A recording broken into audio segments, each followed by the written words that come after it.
Close your eyes for a moment and imagine standing at the threshold of time itself. The desert wind brushes past you, carrying with it the scent of clay, reeds, and distant rivers. The horizon is flat, stretching endlessly in every direction, broken only by the slow, glimmering flow of two mighty rivers, the Tigris and the Euphrates. Here, in this cradle of earth and water, something extraordinary begins. Before there were empires, before the pyramids rose in Egypt or the walls of Babylon touched the skies, there was Sumer, a land forged from mud and imagination, where ordinary farmers became the architects of cities, where storytellers preserved the voice of gods, and where the human dream of civilization first took shape. The Sumerians were the first to master the delicate art of survival in this harsh yet fertile land. They learned to tame the rivers with canals, to draw life from the soil, and to gather not just in villages, but in cities, vast communities that had never existed before in the story of mankind. Here, they invented writing, not merely as marks on clay, but as a bridge across eternity, preserving thoughts that still whisper to us thousands of years later. Here, they built temples that rose like stairways to the heavens, believing that the gods themselves lived among them. Here, they wrote of heroes who sought immortality, of kings who ruled in the name of divine power, and of a world where the boundary between man and myth was fragile and uncertain. And yet, despite their greatness, the Sumerians would one day vanish. Their language would disappear. Their temples would crumble. Their kings would fade into dust. What survives is fragments, broken tablets, shattered ruins, echoes in the legends of those who came after. But from these fragments, we can piece together a story more astonishing than any tale of fantasy. Tonight, we embark on that journey. We will travel across millennia, through the rise of the first city, the rivalry of kings, the glory of gods, and the silence of decline. It is a story of ambition and fragility, of triumph and loss, of beginnings that shaped the destiny of humanity itself. So let the words carry you, gently but firmly, into the ancient world. For this is the entire history of the Lost Sumerian Civilization. A story not only of the past, but of us, the first humans to dream of forever. The story of Sumer begins not with empires or kings, but with small, quiet villages scattered along the rivers of southern Mesopotamia. This was the Ubaid period, a time when humans were learning, experimenting, and slowly shaping their world. Mud brick homes clustered near canals, fields stretched in neat rows, and simple tools allowed them to coax life from the fertile soil. The rivers were generous, yet unpredictable, and those who lived here learned to respect their power. To survive was to master the flow of water, to dig canals that carried life to thirsty fields, to build dikes that could protect against sudden floods. Archaeologists have long called it the first city in the world, and to the Sumerians themselves, it was a sacred place founded by the gods. Eridu was not merely a collection of buildings, it was a living symbol of human ambition. At its heart rose the temple of Enki, the god of water, wisdom, and creation.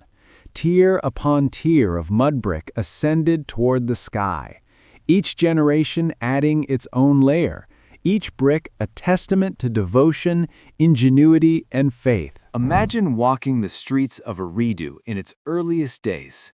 Farmers move carefully along the canals, carrying baskets of grain.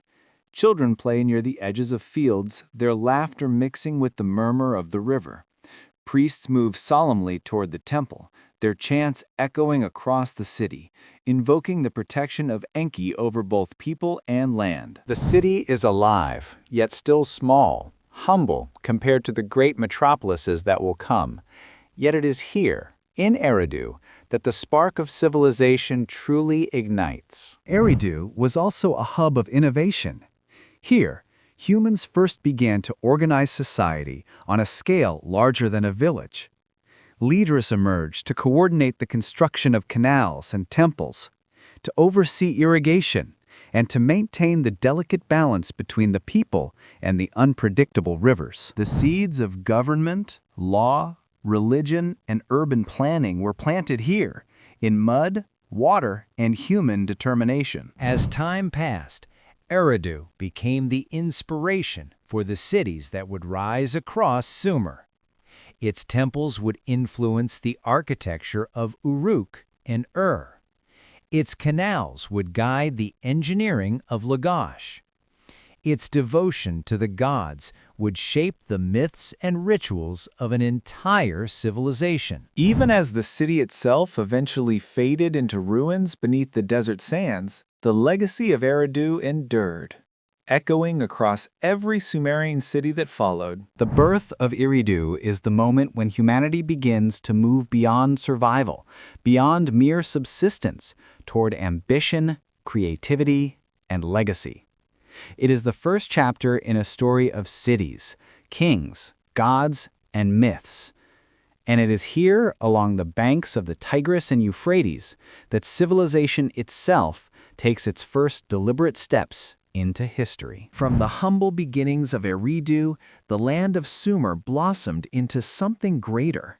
Villages multiplied, canals stretched farther, and the plains of southern Mesopotamia began to fill with thriving centers of human life.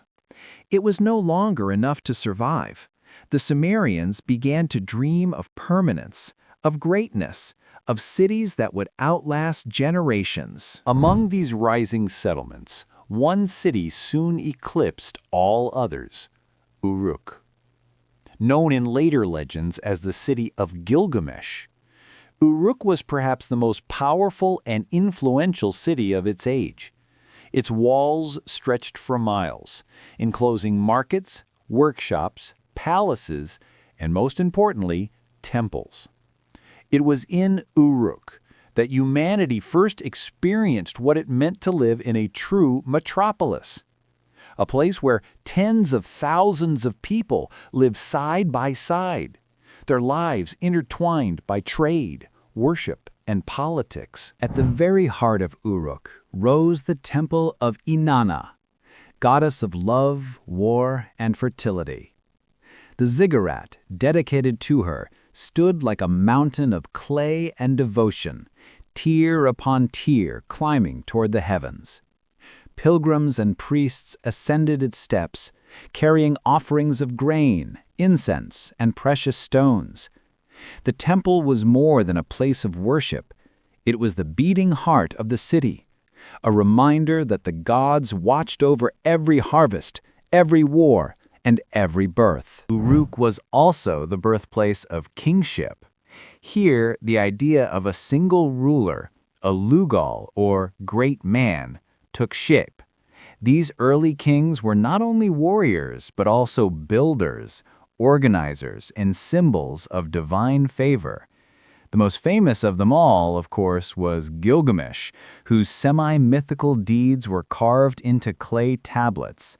Though history and legend blur, his story reflects the ambition and struggles of the city itself, a people determined to carve their names into eternity. But Uruk was not alone. Across the fertile plain, other cities rose to prominence. Ur, located closer to the mouth of the Persian Gulf, became a hub of trade and wealth. Its harbors welcomed boats loaded with copper from Oman, lapis lazuli from Afghanistan, and timber from distant lands. The streets of Ur buzzed with merchants, scribes, and artisans, making it one of the wealthiest and most cosmopolitan cities of Sumer. At the heart of Ur rose another mighty ziggurat, dedicated to the moon god Nanna. By night, the temple glowed with the light of torches and braziers, its towering form reflecting the belief that gods themselves resided within its sacred chambers. The people of prayed for blessings of fertility, prosperity, and protection, believing that Nanna's silver light guided their destiny. Further to the north, the city of Lagash emerged as a formidable rival. Unlike or Uruk, Lagash was not as legendary, but it was powerful and practical. Its rulers expanded far and wide, seizing fertile fields and constructing canals that fed their prosperity. For a time, Lagash stood at the center of Sumerian politics, a city both feared and respected. The rivalry between Uruk, and Lagash defined much of early Sumerian history. These cities were not isolated. They competed fiercely for land, water, and influence. Battles were fought, treaties signed, and alliances broken. Each sought to dominate, to become the true heart of Sumer. Yet this rivalry, while destructive, also drove innovation in governance, in art, in religion, and in war. Thus, from the humble village of Eridu, Sumer had grown into a constellation of shining cities, each vying for supremacy, each adding its own brilliance to the fabric of civilization. Uruk, with its legendary king and towering ziggurat, with its wealth and global connections, Lagash, with its power and ambition. Together, they shaped the destiny of the ancient world. In the beginning, memory was fragile. Stories were passed from mouth to mouth, numbers were scratched into clay tokens, and knowledge depended on the living breath of those who carried it. But as the cities of Sumer grew larger, something new was needed, a way to preserve thought itself, to fix memory in clay, to give permanence to the fleeting. Out of this necessity came one of humanity's greatest inventions, writing. At first, writing was not poetry or myth, but practicality. Traders and administrators pressed small pictures into clay tablets to track grain, sheep, and silver. A wedge-shaped stylus made from reed was used to carve marks into wet clay, and these marks slowly evolved into symbols. Over time, the pictures became abstract, streamlined, and efficient. What began as accounting transformed into cuneiform, the world's first true writing system. With this innovation, the Sumerians unlocked a power unlike any before. For the first time in history, knowledge could outlast the speaker. A law could bind not just those present, but generations yet to come. A myth could survive not just in memory, but in clay, carried across centuries. Writing became a bridge between past, present, and future, a triumph over time itself. Soon, the scope of writing expanded. Contracts were recorded, letters exchanged between rulers, hymns written to the gods, and stories immortalized. It was in Sumer that humanity first dared to inscribe its myths. The tale of Gilgamesh, the hymns to Inanna, the laws of kings. These were not just words, but the first chapters of literature, philosophy, and history itself. The role of the scribe became one of the most respected in Sumerian society.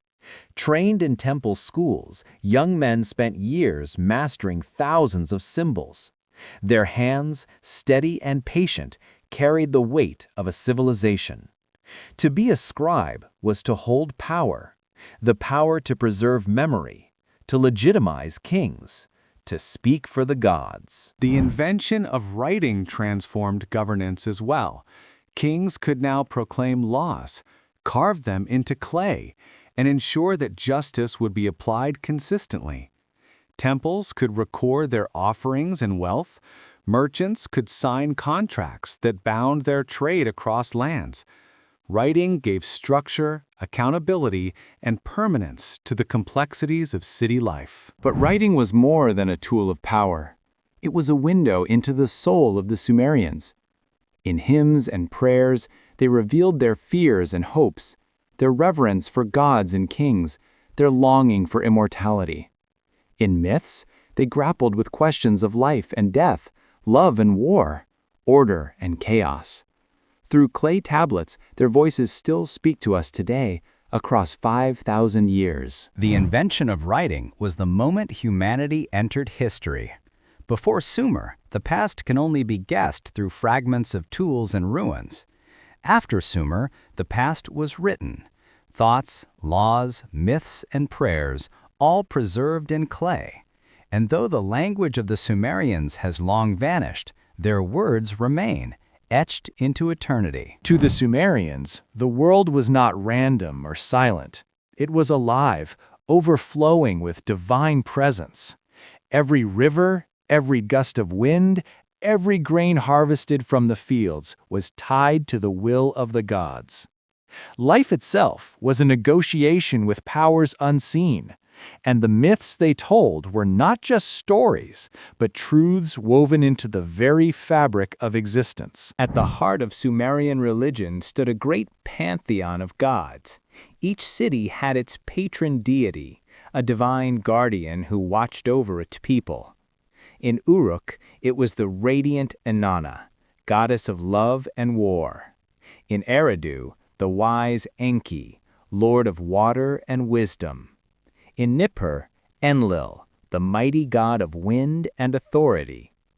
To serve the city was to serve its god, and to defy the city was to risk divine wrath. The temples of these gods were not simple shrines, but immense ziggurats, mountain-like towers of mud brick rising high above the plains. To climb the steps of a ziggurat was to ascend toward the heavens, to bridge the world of mortals and the divine. Within their sacred chambers, priests performed rituals, burned incense, and offered sacrifices so that the gods might remain favorable to the city below. The Sumerians imagined the universe as a vast dome resting upon the primordial sea. Above lay the heavens, ruled by the great An, father of the gods. Below stretched the underworld, a shadowy land where all souls eventually journeyed. Between these realms lay the earth, entrusted to humanity, yet always subject to the will of the divine. It was a cosmos of order, but also of fragility, where chaos constantly threatened to break through. In their myths, the Sumerians gave voice to their deepest fears and desires. They told of Enki shaping the first humans from clay, of Inanna descending into the underworld, of Enlil sending great storms to punish mankind. These tales explained not only the forces of nature, but also the struggles of the human heart. Through myth, the Sumerians sought to understand why the gods created them, why suffering existed, and why death was unavoidable. Perhaps the most famous of their myths is the Epic of Gilgamesh, preserved centuries later in Akkadian but born from Sumerian roots. It tells the story of a great king who sought immortality, only to learn that death is the fate of all mortals. The epic was not merely entertainment, it was philosophy set in verse, a meditation on life, love, friendship, loss, and the limits of human ambition. Through Gilgamesh, the Sumerians whispered their deepest wisdom across the ages. The Sumerians also believed that the gods required constant attention. Daily offerings, prayers, and rituals maintained balance between divine and human worlds. If the people neglected their duties, famine, flood, or war could follow. Religion was not a private matter, but the heartbeat of the city. Every brick laid, every law proclaimed, every field harvested was under divine authority. To live in Sumer was to live in a world where gods and humans were bound together.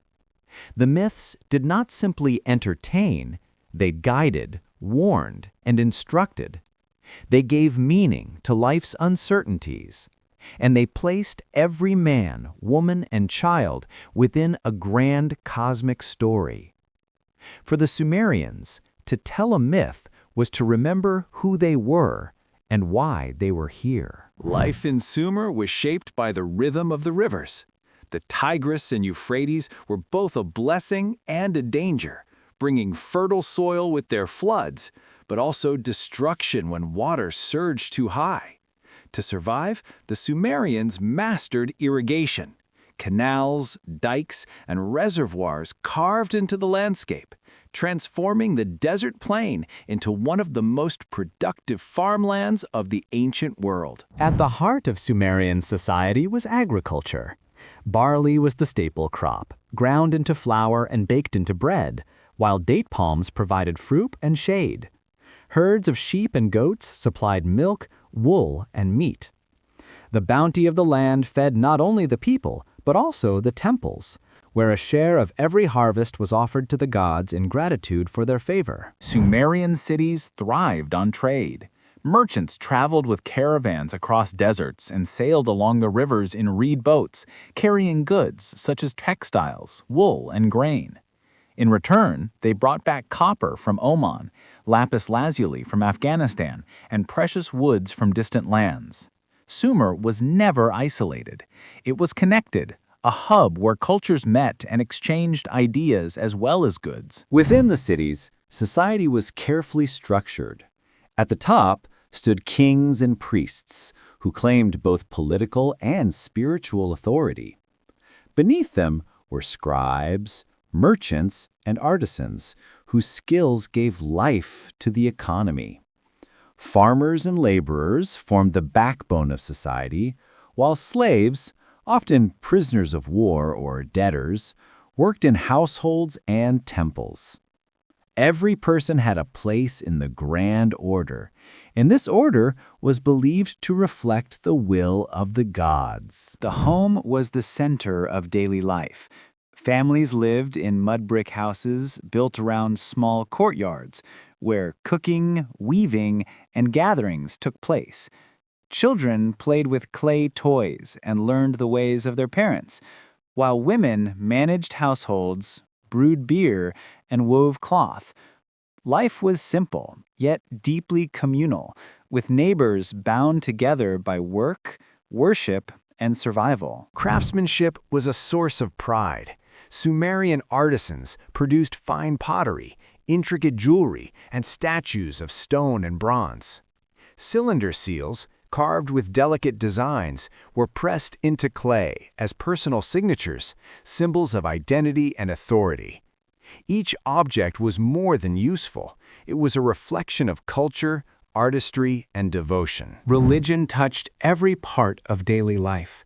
Farmers prayed for fertile fields. Merchants sought protection before journeys, and families offered food to household gods. Festivals filled the streets with music, drums, and chants, uniting rich and poor alike in celebration of the divine. In Sumer, life was never separate from faith.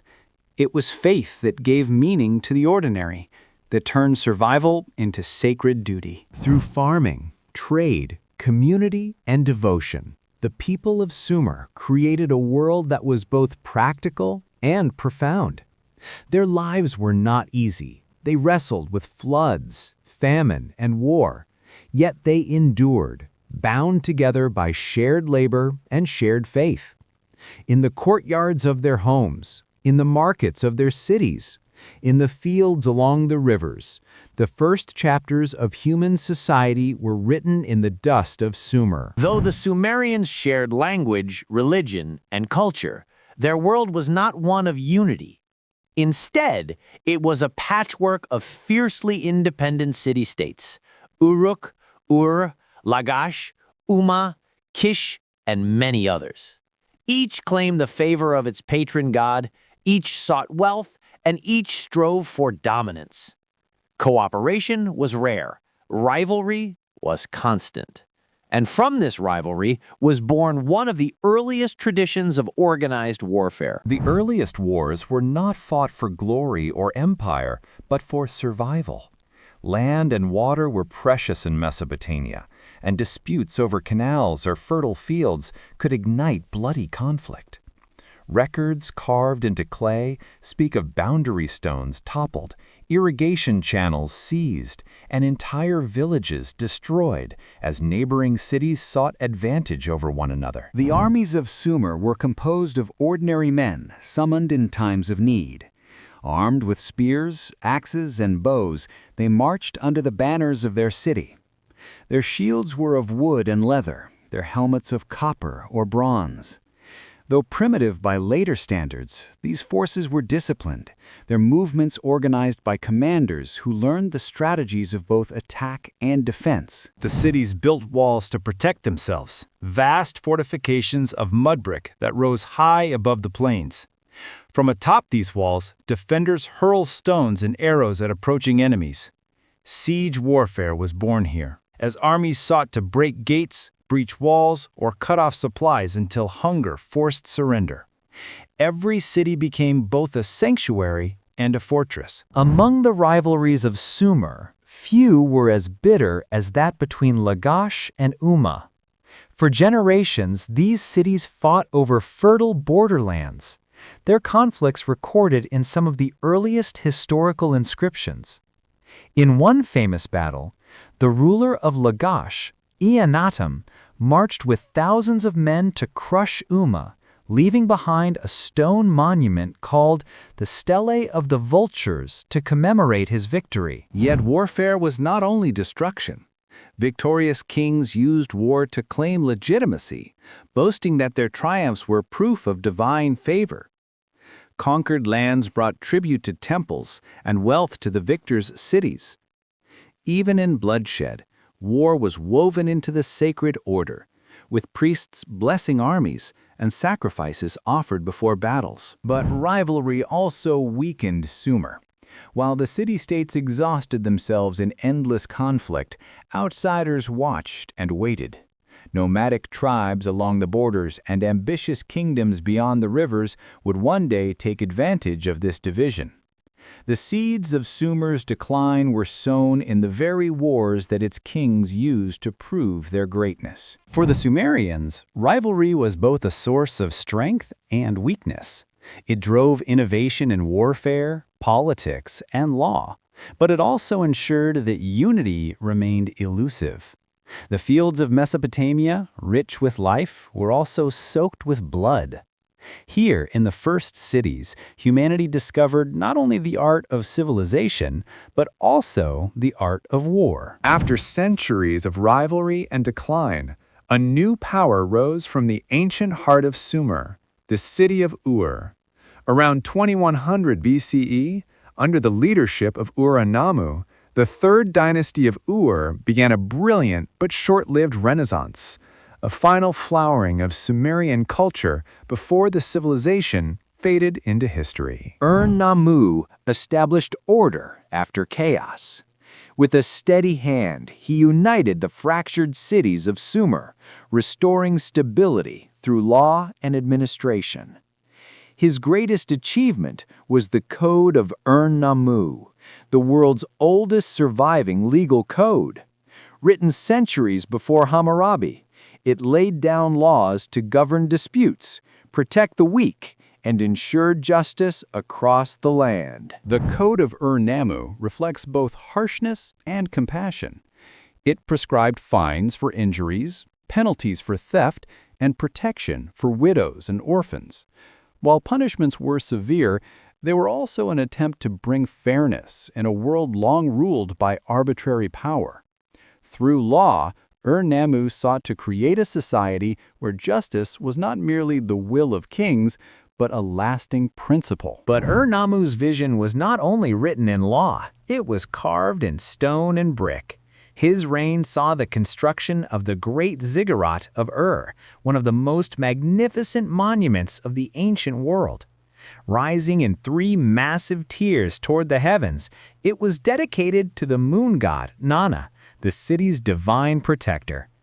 Even today, its ruins still stand, a silent witness to Sumer's last glory. The third dynasty of Ur also revived the economy. Canals were restored, agriculture expanded, and long-distance trade flourished once again. Caravans crossed deserts, ships sailed the Persian Gulf, and merchants filled Ur's markets with goods from distant lands. The city became not only a religious center, but also a thriving hub of wealth and exchange. Culturally, the Sumerian tradition experienced a revival. Hymns to the gods were composed, scribal schools flourished, and literature was copied and preserved. The myths of Gilgamesh, Inanna, and Enki were given new life in clay. It was as if Ur-Nammu and his successors understood that to secure their legacy, they must preserve the words and wisdom of their ancestors. Yet beneath this splendor, cracks began to form.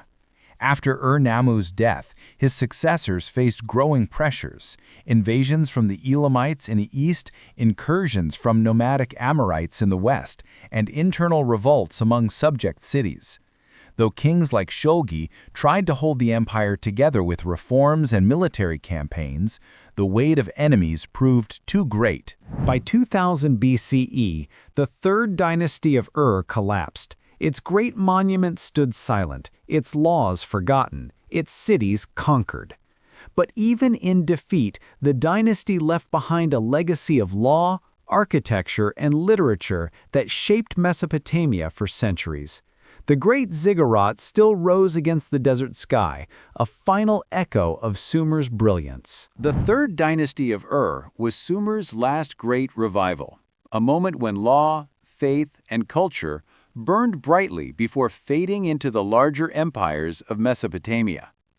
In its rise and fall, it revealed the fragility of human ambition, but also the enduring power of ideas that outlive kings and dynasties. The greatness of Sumer, though long-lasting, was not eternal.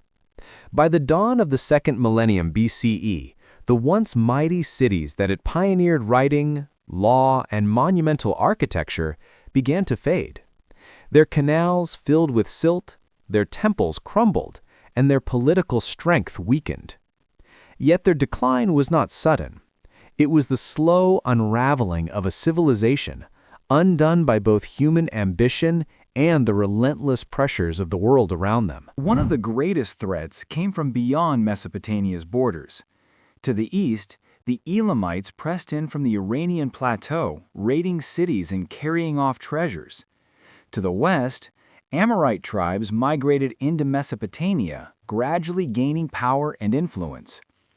What began as small incursions became full-scale invasions, shaking the very foundations of Sumerian power. Internal divisions only worsened the crisis. Sumer had never truly been united for long. Rival city-states frequently turned on one another, preferring short-lived victories over lasting unity. In this disunity lay their greatest weakness. For while the Sumerians quarreled among themselves, stronger and more organized rivals prepared to take their place. The final blow came when the Elamites marched on Ur, the jewel of Sumer. The once glorious city, home to the towering ziggurat of Inanna, fell into enemy hands. Its temples were plundered, its people carried away, and its pride broken. The fall of Ur around 2004 BCE marked the symbolic end of Sumerian independence. Yet even in defeat, Sumer's spirit did not vanish. The Amorites, who rose in the aftermath, absorbed Sumerian culture into their own kingdoms. In the city of Babylon, an Amorite dynasty would build upon Sumer's foundations to create a new empire, carrying forward the traditions of law, writing, and myth. The Sumerian language itself slowly faded from daily speech, replaced by Akkadian. Yet it remained the language of scholars, priests, and scribes for centuries more. On clay tablets, students continued to copy hymns to Inanna, laws of Ur-Nammu, and tales of Gilgamesh. Though the cities were gone, the words endured. The legacy of Sumer was thus not buried, but transformed. Their gods became the gods of later Mesopotamia, their myths reshaped into new forms, their laws expanded by new rulers. From Sumer flowed the river of civilization, branching into Babylon, Assyria, and beyond. Though their names faded into dust, their influence became eternal. The fall of Sumer was not the end, but a transformation. A civilization that had given the world its first cities, first laws, and first written words passed into history. Yet in doing so, it ensured that history itself could exist. The Sumerians may be gone, but through their legacy, they remain immortal. The story of Sumer does not end with its ruins, for its greatest gift was not its cities of mud brick, but its ideas. The Sumerians, long forgotten beneath the sands of southern Mesopotamia, planted the first seeds of civilization, seeds that would grow into the mighty empires of history and the world we know today. From the Sumerians came the world's first written words. Cuneiform transformed memory into permanence, allowing knowledge to travel across time. Myths, laws, hymns, and transactions were impressed onto clay, surviving long after the voices that spoke them fell silent. In every book, every library, and every record kept today, we see a reflection of that Sumerian invention. The first laws, too, emerged from Sumer. Ur-Nammu's code and its successors laid the foundation for justice, fairness, and the rule of law. These were not perfect systems, but they were the beginning of the idea that society must be governed by principles rather than whims. From these clay tablets flowed the long tradition of law, still shaping humanity today. Sumer also gave us the first cities. In Uruk, Ur, Lagash, and Eridu, people came together in numbers the world had never seen before. They built temples, markets, and walls, creating the model of urban life that would echo across continents. Every city standing today, from New York to Tokyo, carries a faint memory of those first crowded streets of Sumer. Their myths and stories also endured. The epic of Gilgamesh, the tales of Inanna, and the wisdom of Enki were passed down through generations, reshaped by Akkadians, Babylonians, and beyond.